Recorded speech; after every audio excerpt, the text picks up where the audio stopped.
Okay, and Frank, you can begin. Hello, this is Frank Snyder from the Pennsylvania AFL-CIO.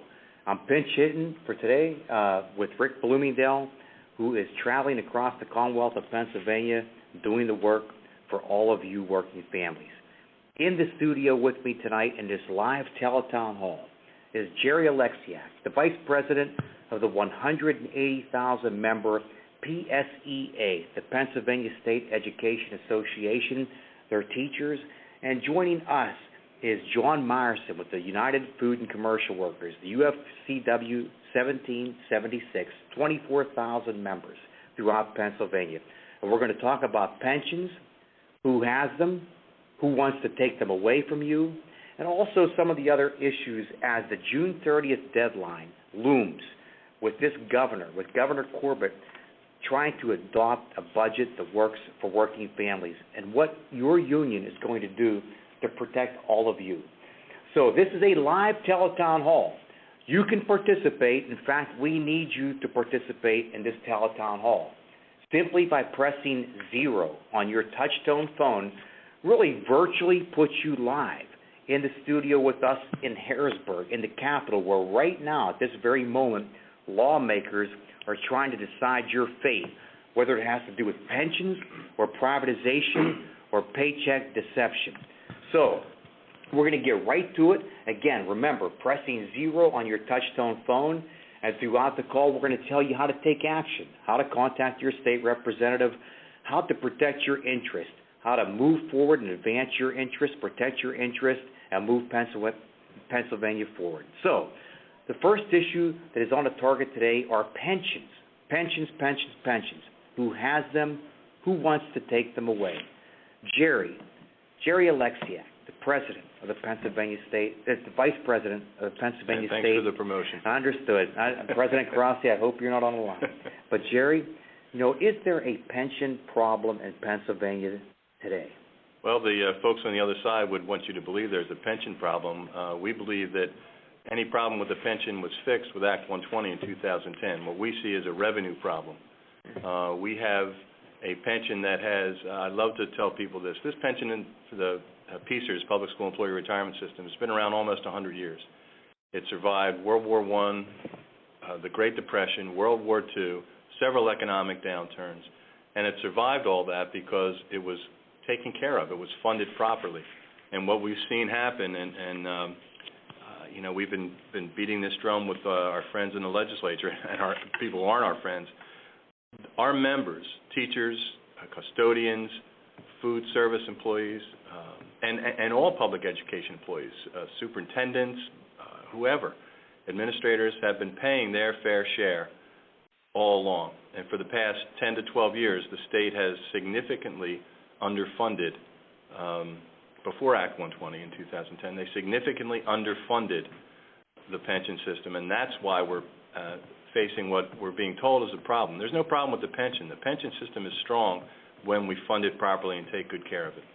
And Jerry, maybe some of the problem is not enough of our members have pensions. Not enough workers in Pennsylvania have pensions. That whole pension envy thing is an issue, and it's something that's tough to talk about with people that don't have it.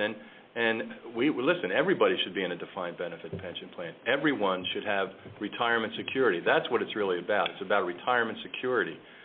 We do not want to continue to be part of the race to the bottom, and that's what this is. So I think it's kind of a false choice saying, well, you have it, and I don't, therefore you shouldn't. It should be, I have it, you should have it too. Let's work together to make sure that retirement security for middle-class Americans, middle-class Pennsylvanians, is part of what is happening in Harrisburg.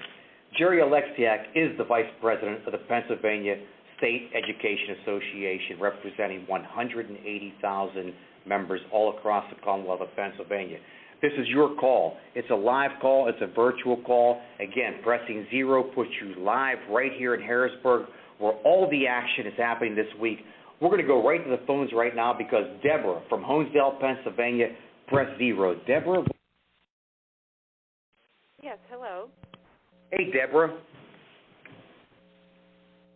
Hi, Deborah. Hello. Hi. Are you with us? Yes, I am. Thanks for taking Okay, what's your question, Deborah? As a teacher in the state of Pennsylvania in the public school system, we're very concerned about the same issue that the AFL-CIO is, and we are interested in partnering and maybe making a greater impact on this issue.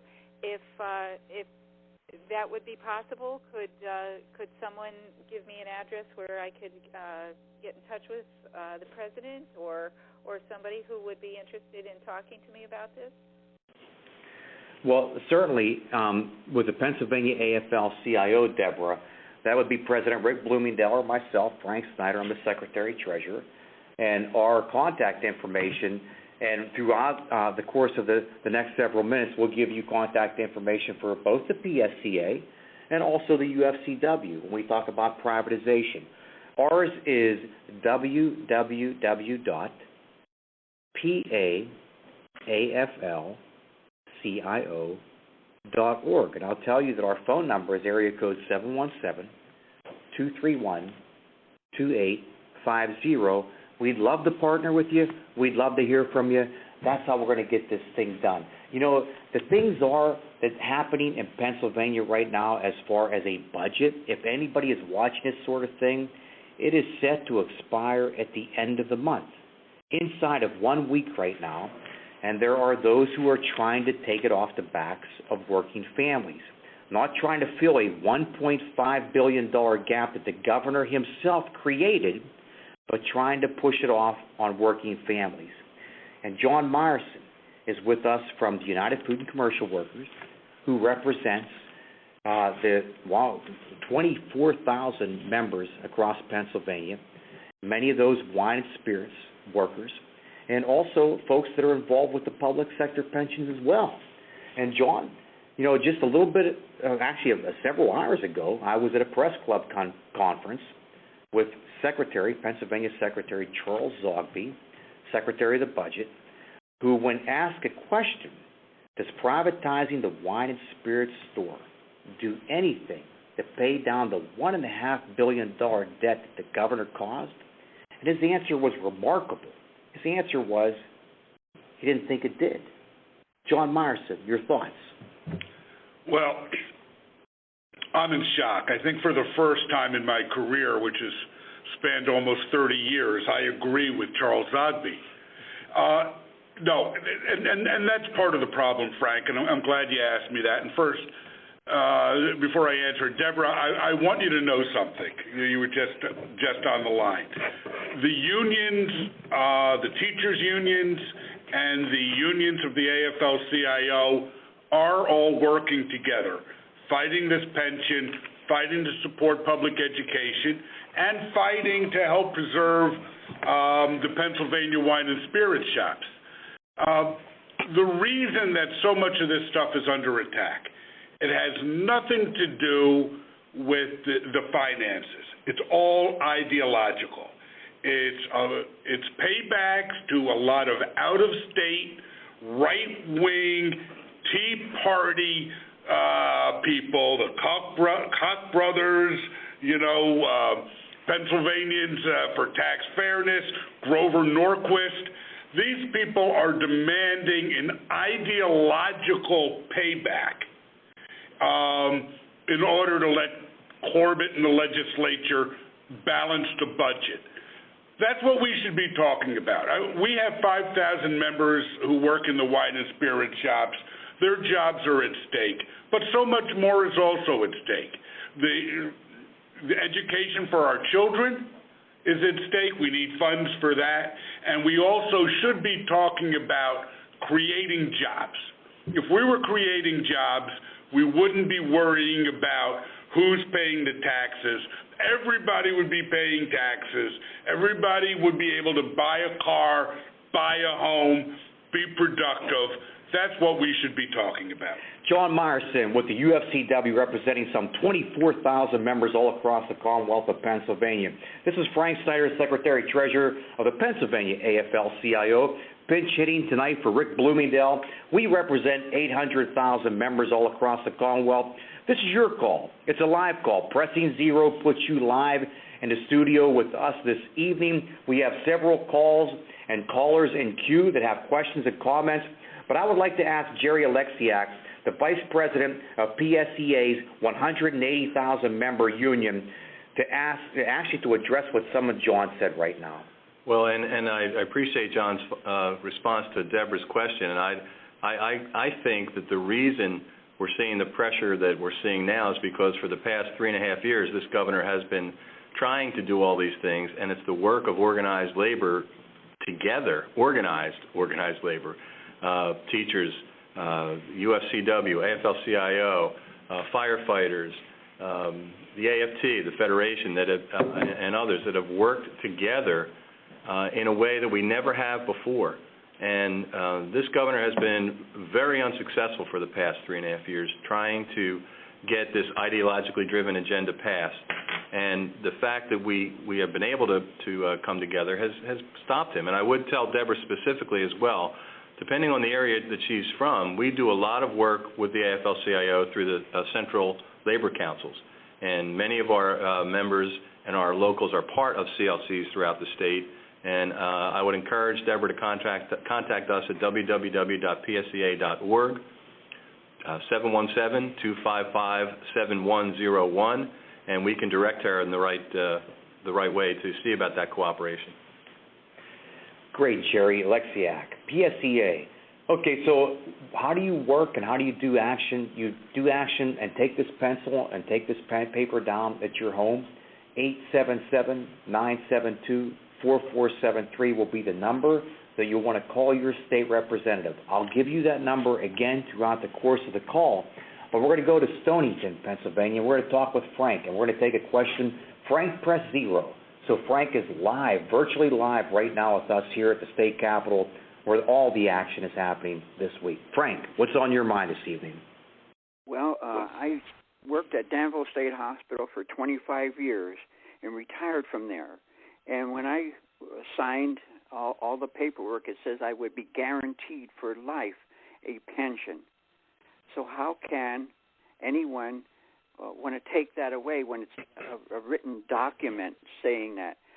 What also gets me upset is I see our state representatives are making $80,000 or $90,000 or more, plus about $900 a month for expenses. We haven't had a raise from the state for I don't know how many years. We just keep living on the same amount. So how can anybody down in Harrisburg want to do this to us that we worked and worked for a lot less than we could have gotten in private sector? I'm just so appalled by some of our whoever is trying to do this. I'm just so upset about it. Thank you.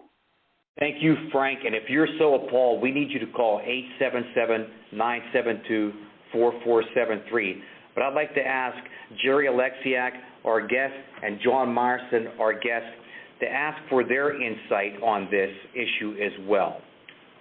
Well, we've been telling our members all along that the message that we are delivering to legislators is keep the promise. And I think our caller just said it eloquently that this is you dedicated your career as a state employee in a very difficult situation. You were promised that pension, and there are some folks in Harrisburg that want to turn their back on that promise. And we are doing all we can to make sure that that promise is being kept. And I would encourage, as Frank said, your activism. You make that call. It's one thing when the labor leaders in Harrisburg talk to these guys and women. It's another thing when constituents tell their story to their legislators. It's much more powerful, and I would encourage you to do that. All I have to say is 877-972-4473. Ask them that question. How can they take away your pension? And don't let them say, don't worry, you'll be okay. We're just going after the new people. How is that fair? They're doing the same job. If they're, sweating the same blood and crying the same tears as you, why shouldn't they also be eligible for a pension and retirement security? That's what this is about. They like to use the word pension, but what it's really about is your retirement security. So after working and giving your life to public service, you could have security when you're done working and you're retired. Thank you, John Myerson, UFCW, Local 1776, and Jerry Alexiak, PSEA. Pressing Zero puts you live this evening with the Pennsylvania AFL-CIO and the PSEA in this virtual tele-town hall. We're talking about pensions. We're talking about privatization. We're talking about all the attacks on working families this evening. My name's Frank Snyder. I am the Secretary-Treasurer of the Pennsylvania AFL-CIO.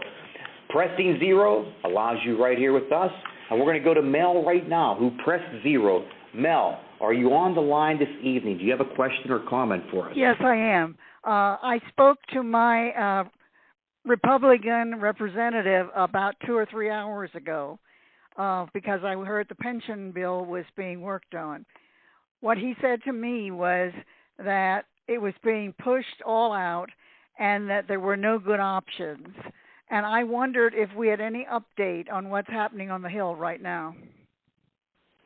Jerry Alexiak, PSEA, would you like to field that question for Mel? Well, what's going on right now, Mel, is anybody's guess. There's so many things going on at one time, whether it's paycheck protection, another anti-union attack. They're trying to tie it into pension. They're trying to tie it into other education, quote, reforms. One of the things that not too many of them are talking about is revenue. There are options. When they tell you that, what else can we do but cut, this governor has left money on the table all along, whether it's a fair tax on gas drillers, Medicaid expansion, modernizing the Liquor Control Board, which John is an expert on, delaying corporate tax breaks, closing Delaware loopholes. The Coalition for Labor that works on this together has come up with at least 10 different options that this governor has left on the table. And until they are willing to talk about funding the system properly, they cannot cut their way to a balanced budget, or they cannot cut their way to a system that is fully funded. Right now, the latest thing I heard was that the Senate Appropriations Committee pulled any consideration of a pension bill from its agenda for today. They're still over there. We are following it very closely. Our government relations folks are over there, and that was the last I heard just several hours ago, that the Senate is not ready to consider it today. Jerry and Mel, and to all of our listeners, this governor's cut $1 billion from our schools, cutting health care services, refusing to compel drillers to pay their fair share. How are we going to figure with this guy, with this person who's in office right now for the next 7 days, how and what can we do to get folks active and engaged? How can they help us? Well, John said it very well. A couple of 877-972-4473. That will patch you into your state rep. And I can't emphasize enough. It's one thing when they hear from those of us who work here in Harrisburg, your elected representatives, if you're members. Sometimes they forget that we are your voice here. But when they hear your story, that's what makes a difference. And I want to encourage you to call and have your friends and family call, your former coworkers, whoever is impacted by this, and that's all of our members, need to reach out. This is a live teletown hall, and we have folks from all across the Commonwealth of Pennsylvania. We have at least 1,000 on the line this evening. My name's Frank Snyder. I'm joined by our good friends Jerry Alexiak from the PSEA and John Myerson from UFCW 1776. Pressing Zero puts you live in this virtual teletown hall with us right now. We need your calls. We need your questions. We need your activism. We're going to Middletown, Pennsylvania right now, where Paula has a question. Yes. Paula. Well, my question is kind of two-part. The last time I had participated in one of these calls, it was mentioned if they want to change our retirement so badly, why don't they do it first? Good question, Paula. Well, there are some legislators that are ready to do that, but that, again, is not going to solve the pension issue. That would be a kind of a token response on their part, and one that I think would be the beginning of a process where they then do the things that we've talked about, funding the system, making sure that the system remains solid. So they can be the test monkeys, or the guinea pigs, so to speak, of the whole system. They want to change it so much. Let them do it, and when that's all the bugs are worked out, then the members can follow. But the one caveat, the one concern I would have with that is if they do that, then it's a lot easier for them to say, well, we did it, now you have to do it. It gives them that edge, and they are, they're employees too. I mean, like I said, I think everybody's entitled to a defined benefit pension plan. They get so much benefits. They get all these cars that they get to run wherever they want to, put hundreds of thousand miles on them, and destroy them. That when they go for resale, they're not worth anything. That's the least they can do, is be the guinea pigs of the system. Well, if they're willing to do that, that's fine. But I think we need to be careful about singling that out, and we need to protect the system for the folks that are in it. Well put, Jerry. Go ahead. I'm sorry. I'm sorry. My other question was, they want to generate revenue. They want money. They want money. They want money. Why are they not even consider legalizing marijuana? Not just marijuana, but hemp growing altogether. Hemp is even more versatile than corn is, and clothing can be made out of it along with a million other things, and they're not even considering it. Not that I care. No, Paula, John Myerson. Paula, this is John Myerson of Food and Commercial Workers. There are actually some people who are considering doing stuff and legalizing marijuana, either for medical or recreational use. And the United Food and Commercial Workers Union actually would support that. We think that Pennsylvania is uniquely situated to handle a lot of the problems that other states had. We would be more than happy to sell either medical or recreational marijuana right out of our Pennsylvania wine and spirits shops. We already have an infrastructure of stores across the state, over 600. We have adult responsible clerks who are trained in handling intoxicants, knowing how to, and the hardware and the knowledge to know how to card people, how to check age, how to make sure people are sober, and we think that is an excellent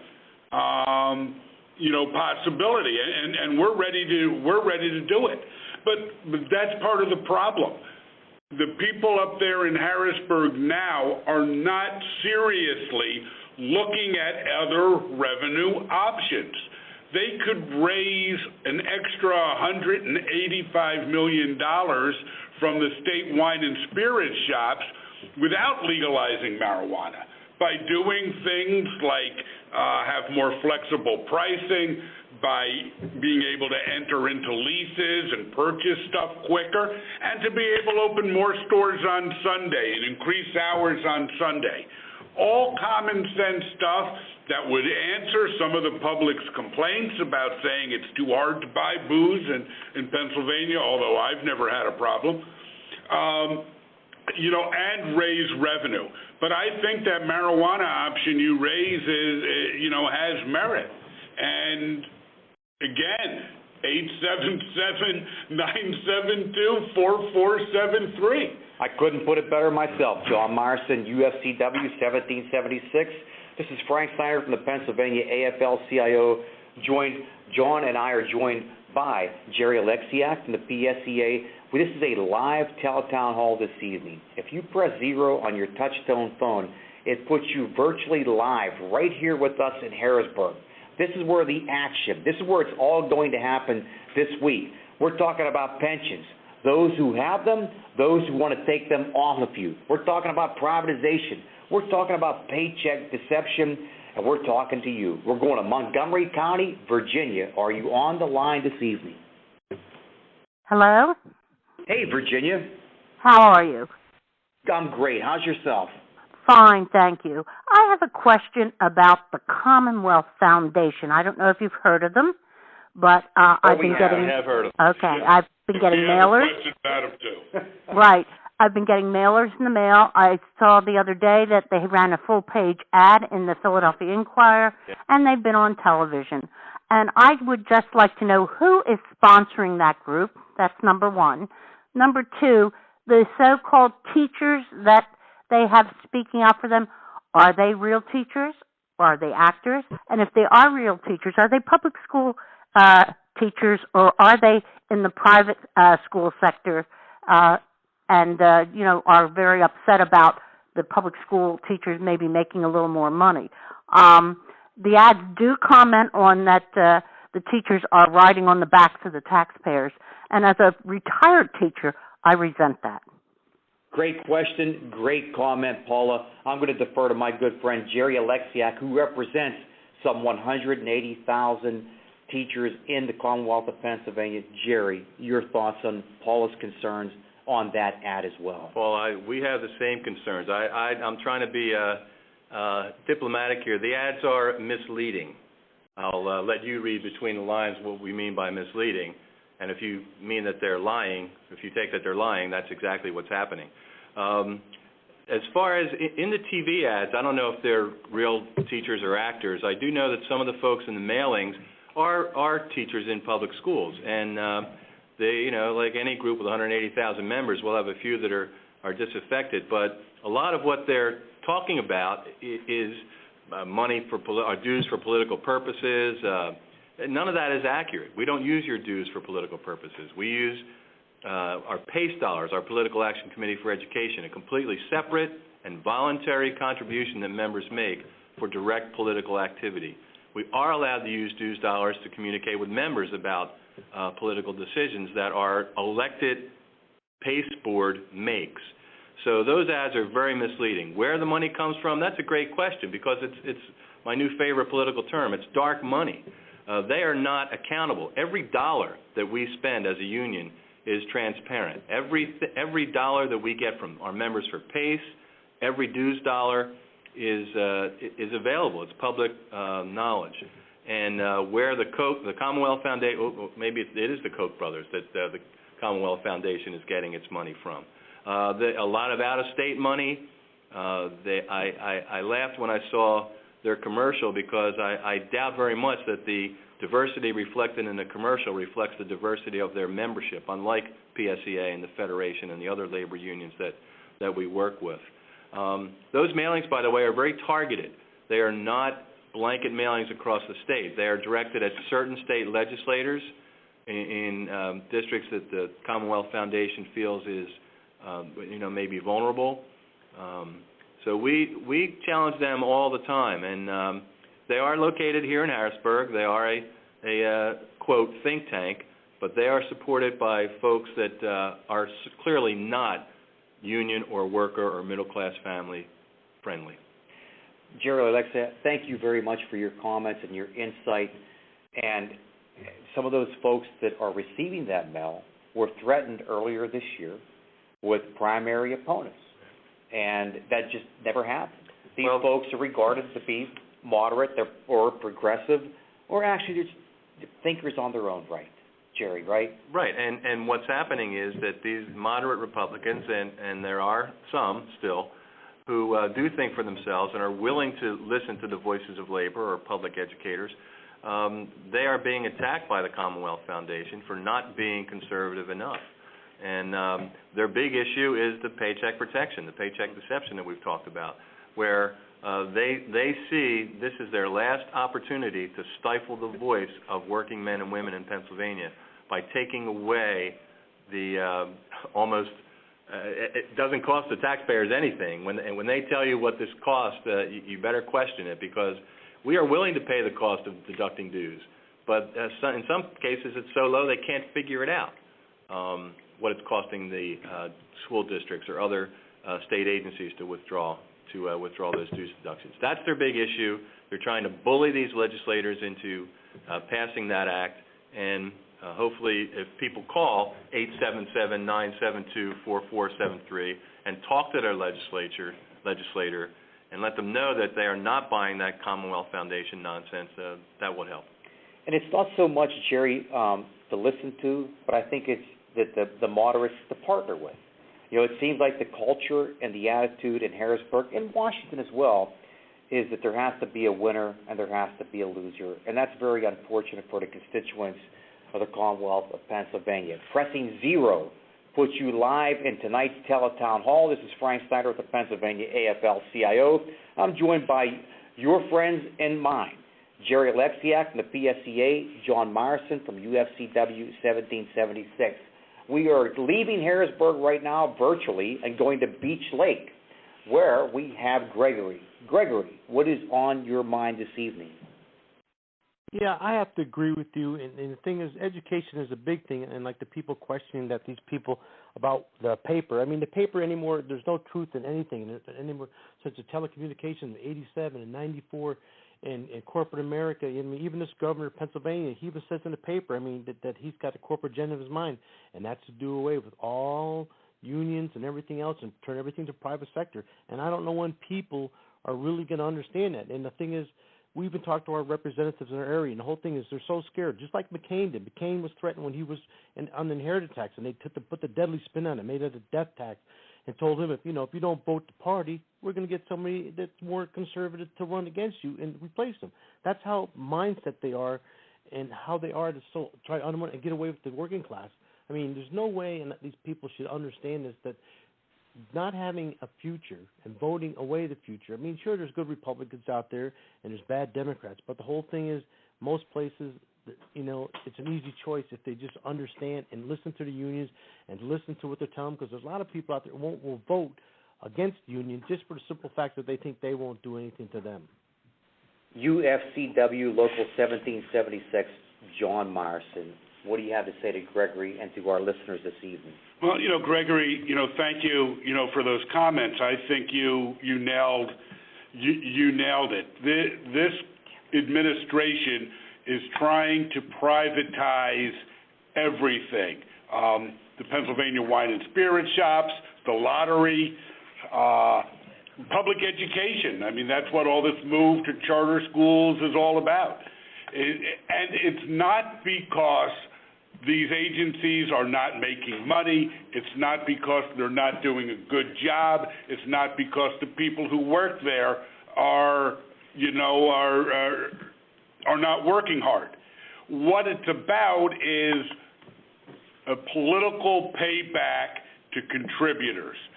There are people, the corporate people that you're talking about, resent the fact that this money that is being made in the lottery, in the wine and spirit shops, is going back to the public and is creating good jobs and is creating strong communities and services for our seniors.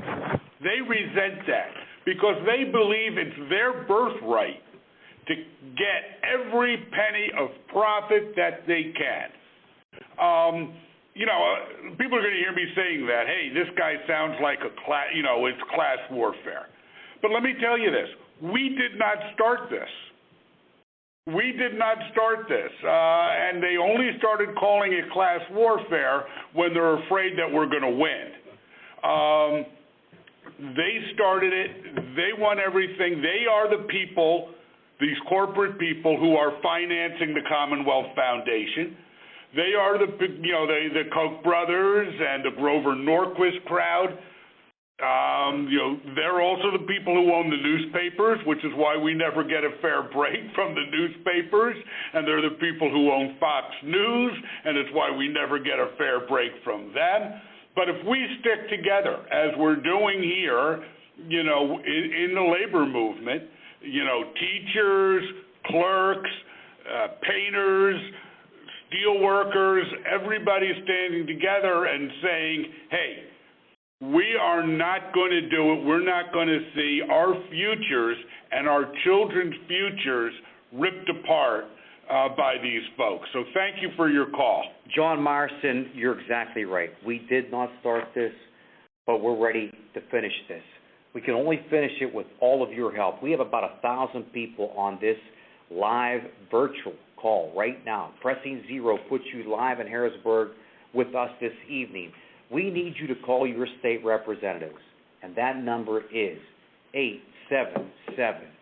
877-972-5600. 4473. These folks don't want to hear from Rick or Frank or Wendell Young or John Myerson or Mike Crosby or Jerry Alexiak. They need to hear from all of you. We're going to Harrisburg, right here next door. I wish you were with us, Kevin, up on the hill this evening, because they're still up on the hill up to their antics, but we need to hear from all of you. Kevin's on the line. What's on your mind this evening? Well, first of all, gentlemen, I want to thank you for your leadership, and it's very transparent as to what's happening here. But I'd like to offer some insight into this, what you folks are talking about. You know, they take money for my deferred compensation out of my check. I have an additional medical policy out of my check, and people who donate to charities out of their check. I don't hear anybody talking about the taxpayers having to pay for that, but it happens. Oh my! Bingo. No, Kevin, Exactly right. You're right on. And That happens. But my question is this: I know we have Act 20, and since you guys have educated us, I know with AFSCME we have made all of our contributions, and it was Tom Ridge that made the deal. Gave the they didn't make their contributions, and now they're trying to catch up. But we have Act 20 in place, and I've also heard that if it really comes down to the wire over our pensions, that would have to go to the Supreme Court. So my question is, how much teeth does Act 120 have? And if the pensions are really in a jam, will we go to the Supreme Court? Good questions, Kevin, from Harrisburg. And I'm going to throw this one over to Jerry Alexiak, who represents 180,000 members of the PSEA in Pennsylvania, about letting Act 120 work. Jerry, right. Let me start, Kevin, with your comment about going to the Supreme Court. The answer is yes. We would go to any court that will hear us. The pension agreement that you have with the state is a contract, and there's constitutional language in the Pennsylvania Constitution related to impairment of contracts. Anything that's done to current employees, to the contract that you have, we would challenge that in court. Even when you referred to the Ridge administration, when that increase came in our pensions, we had to agree to it. We couldn't even take an increase in our pensions without signing a change to the contract. So we would definitely challenge it, and even if we as an organization wouldn't challenge it, you as an individual could. But I can guarantee you, we as PSEA will absolutely challenge any impact to current employees. Act 120 is a way that will fix the problems in the system. It added all kinds of different things like shared risk. So for folks that are in the pension system, if it falls below a certain return on investments, it increases the payment you make. It cuts the cost of future pensions significantly for the state, and employees are going to be paying over 7%, while districts will be paying less than 4%. The problem is, moving forward, that's the case, but there's an immediate revenue issue now, an immediate liability issue now that the state doesn't want to seem to deal with. They don't want to take care of paying the bill that's owed. Act 120 will work. It's already working for both the public school employee and the state employee retirement systems. But if we don't fund it the way it needs to be funded, if we do what the governor wants to do and lower the collars, that will not help the system at all. And Jerry, I think that it's been proven by independent groups such as the Keystone Research Center and actuaries who have taken a look at Act 120 is indeed working. There's no question it's going to work. And they have this proposal, the governor's proposal right now. Folks that are following this at home might hear it as a Tobash plan, but whatever it is, it's a Corbett plan. It just simply costs the Commonwealth money. It costs all of us money. And that's really what it comes down to. Is that not? It costs money, and it does absolutely nothing to address the liability that the system faces right now. Excellent. And it doesn't help the budget, because this governor's trying to pass a budget, and he's using this as a chip. It does nothing. He could get whatever he wants in a pension plan. It will do nothing to help his budget issue. This is Frank Snyder from the Pennsylvania AFL-CIO. I'm joined by my good friends this evening, Jerry Alexiak from the PSEA and John Myerson of UFCW Local 1776. We're talking this evening a virtual live teletown hall. We need you folks to take action. This can't be about us. It has to be about you. Our lawmakers must hear from you, and they'll hear from you if you will dial into them at 877-972-4473. Tell them to keep your hands off my pension. Privatization simply does not work, and I'll decide to do what I want to do with my dues dollars and how they are deducted and collected. The virtual live teletown hall, we are going to Brian for his thoughts and his questions or comments. Brian, are you with us this evening? Yes, I am. What's on your I have a comment and a question. Kevin stole a little of my thunder earlier because I contribute to the United Way through my paycheck, and no one has an issue with how much it costs the payroll clerk to set that up every 2 weeks to donate money there. Yet, to pay my union dues, all of a sudden, the whole state has an issue. I'd also like to throw a little shout-out for Nick Miccarelli, who is my local state representative, a Republican who has done a fairly good job of, let's say, voting against the rest of his party down here in Ridley and protecting some of our rights. But my question is this.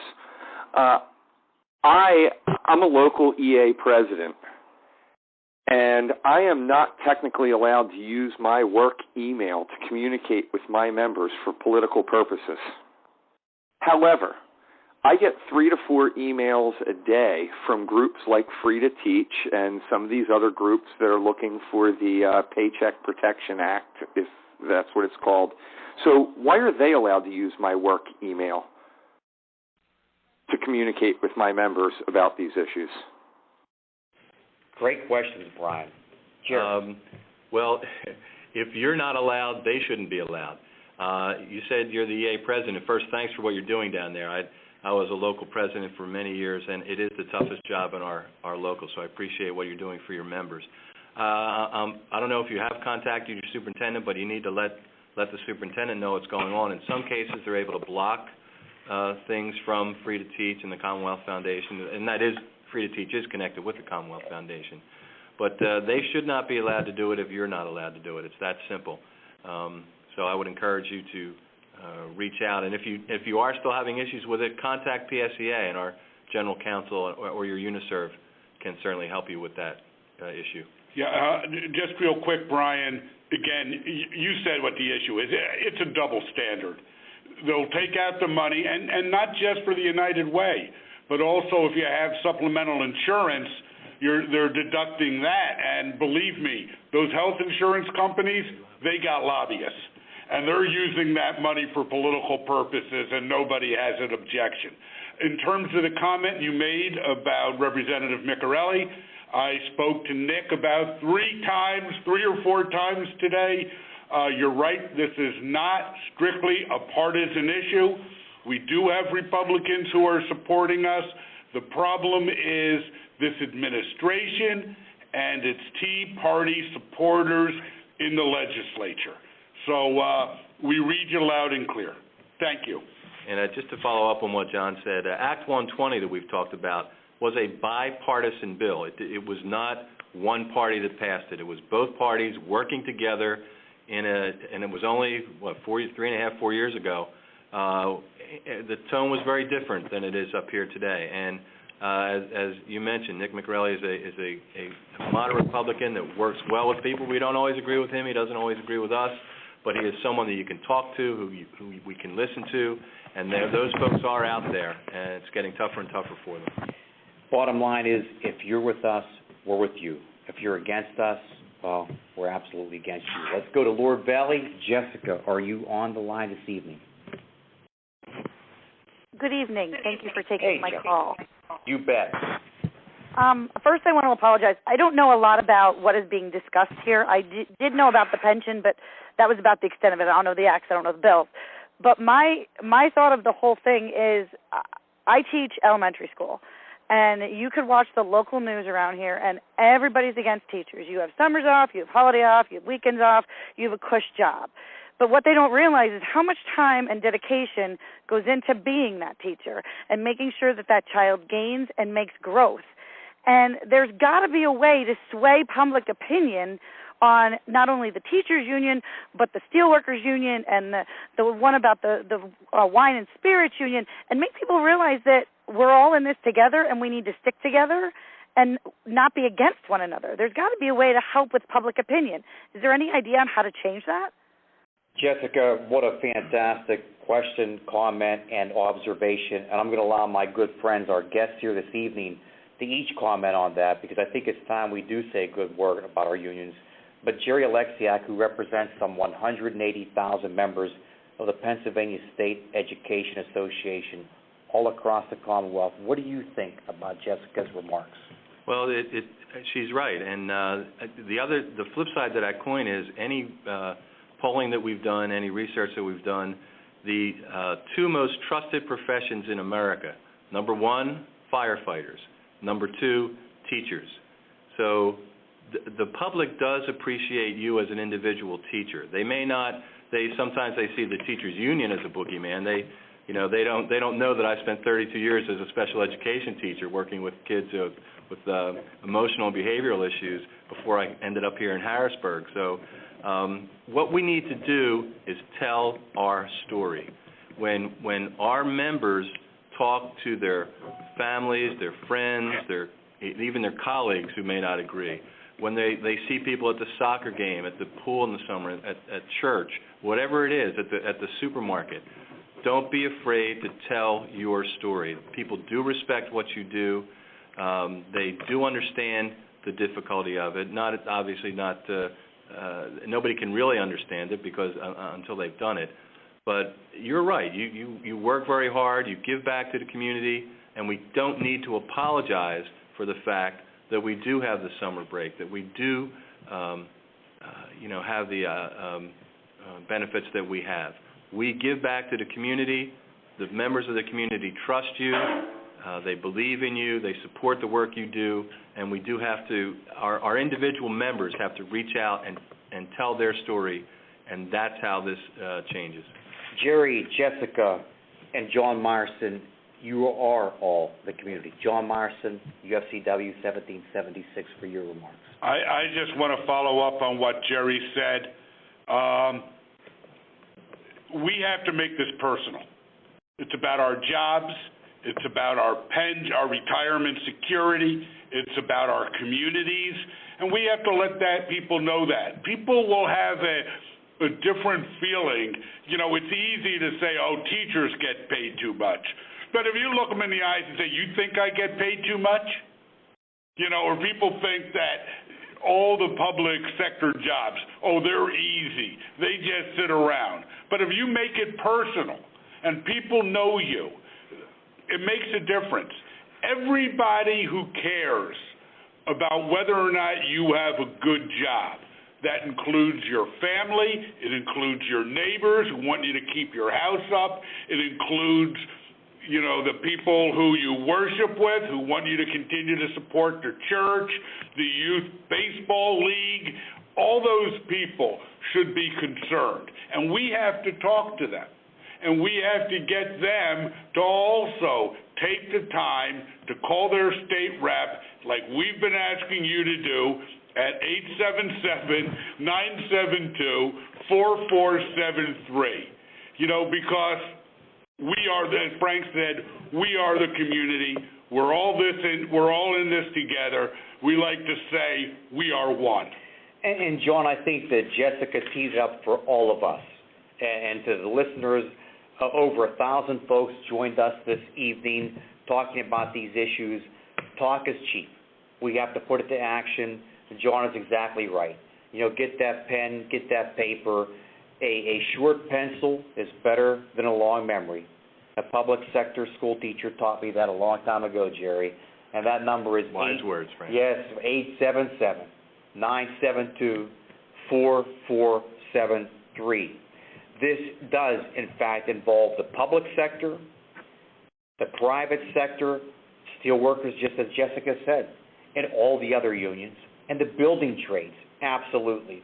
At the AFL-CIO, President Rick Bloomingdale and myself have a saying that your fight is our fight, and that's really what we're thinking about, and that's how our feelings are on these issues this evening.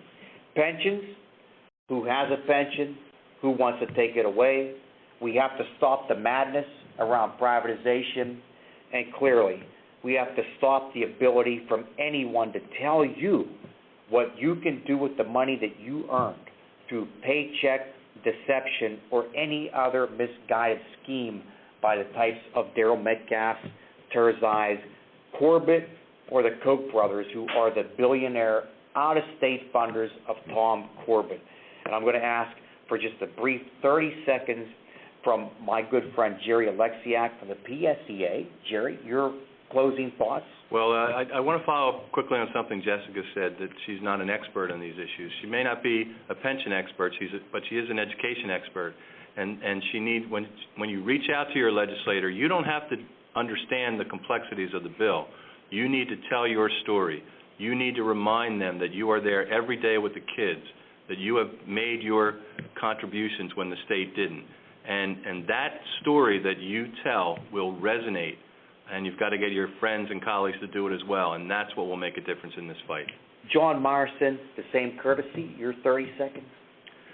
Whether you work at a wine and spirit shop, you're an educator, whatever your job is, we are in this together. When we're united, we cannot be defeated.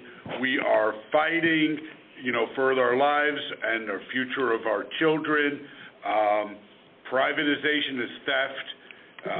Public assets are things that are owned by the taxpayers for the benefits of the taxpayers.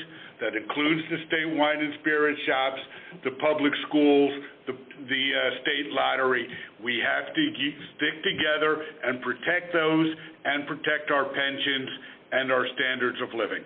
They want to break the unions because the unions stand in their way of even more crazy, obscene profits, because we want to make sure we're about income redistribution to make sure that the working class gets its fair share. Well put, John Myerson, UFCW Local 1776, on behalf of President Wendell Young IV. John, your website, if folks want to get engaged and get involved in this fight against privatization. www.ufcw1776.org. Thank you, John. Our good friend Jerry Alexiak, on behalf of President Mike Crossy, your website information. It's www.psea.org. And my name is Frank Snyder. I'm the Secretary-Treasurer of the Pennsylvania AFL-CIO on behalf of our President, Rick Bloomingdale, and some 800,000 members all across the Commonwealth. Collectively, with our organization and the PSEA, we represent some 1 million working families across the Commonwealth. I am so sorry if we did not get to your question in particular. We still have a lot of folks that are in queue, a lot of folks that are on hold, and I appreciate so much you taking the time to listen in on this live teletown hall. I'm sorry we couldn't get to your questions, but your questions are best put and your comments are best put to your lawmakers. That's where you'll make the difference. That's where we win this fight. And if you dial 877-972-4473, that's how we make the difference. And we need you to make those calls tonight. They're working in Harrisburg. We're in Harrisburg right now. Jerry, John, myself. We're in Harrisburg, and your unions are fighting hard for you. So make those calls tonight. Make those calls tomorrow. Keep those calls going until this budget and this mess is completed. Your fight is our fight at the AFL-CIO as well as the PSEA. Thank you, everybody, for your time. It's been a great evening. Good night.